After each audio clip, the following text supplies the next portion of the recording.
कृपया सब्सक्राइब कीजिए हमारे चैनल को तथा यह घंटी पर क्लिक अवश्य करें नया ज्ञानवर्धक वीडियो सर्वप्रथम देखने के लिए।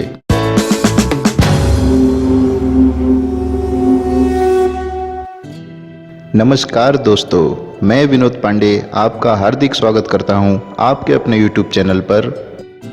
होली हिंदुओं के प्रमुख एवं महत्वपूर्ण त्योहारों में से एक है, जिसे संपूर्ण भारतवर्ष में अत्यंत उत्साह तथा धूमधाम के साथ मनाया जाता है। हिंदू धार्मिक ग्रंथों के अनुसार होलिका दहन को होलिका दीपक तथा छोटी होली के नाम से भी जाना जाता है।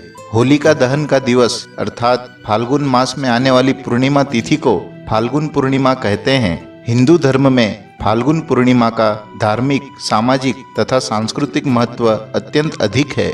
इस दिवस सूर्योदय से प्रारंभ कर चंद्रोदय तक व्रत उपवास भी किया जाता है।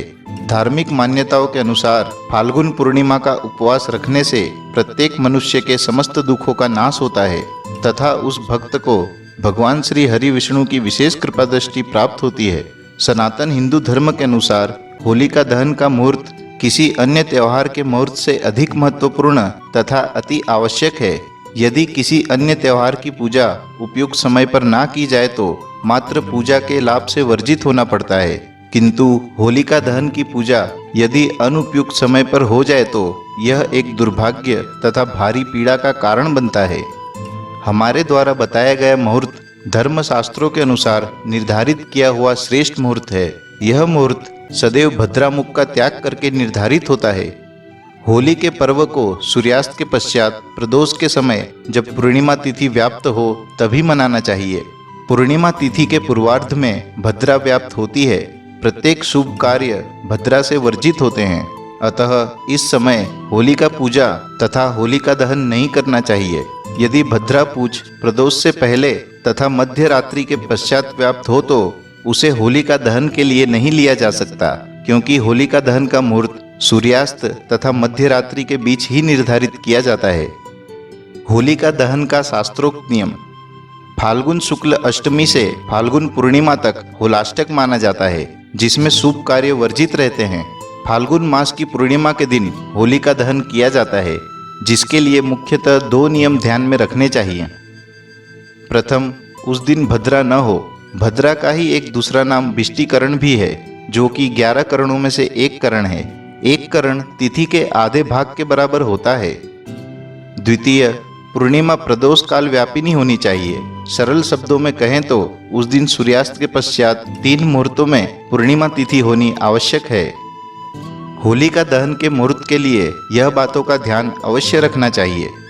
भद्रा रहित प्रदोष व्यापिनी पूर्णिमा तिथि होलिका दहन के लिए उत्तम मानी जाती है। यदि भद्रा रहित प्रदोष व्यापिनी पूर्णिमा का अभाव हो परंतु भद्रा मध्य रात्रि से पूर्व समाप्त हो जाए तो प्रदोष के पश्चात जब भद्रा समाप्त हो तब होलिका दहन करना चाहिए। यदि भद्रा मध्य रात्रि तक व्याप्त हो तो ऐसी परिस्थिति में भद्रा पूज के दौरान होलिका दहन किया जा सकता है, किंतु भद्रा मुख में होलिका दहन कदाचित नहीं करना चाहिए। धर्म सिंधु में भी यह मान्यता का समर्थन किया गया है।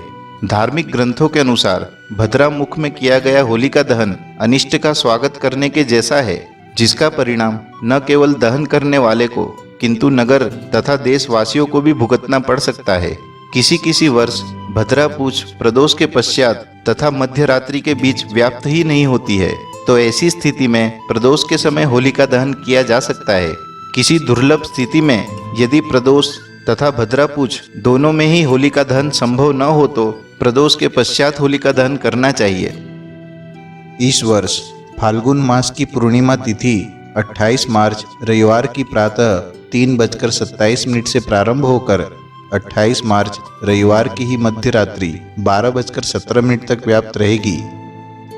अतः इस वर्ष 2021 में होलिका दहन 28 मार्च रविवार के दिन किया जाएगा। इस वर्ष होलिका दहन का शुभ मुहूर्त 28 मार्च रविवार की सायं 6:43 से रात्रि 8:59 तक का रहेगा। भद्रा पूज प्रातः 10:12 से 11:16। भद्रा मुख 11:16 से 12:59।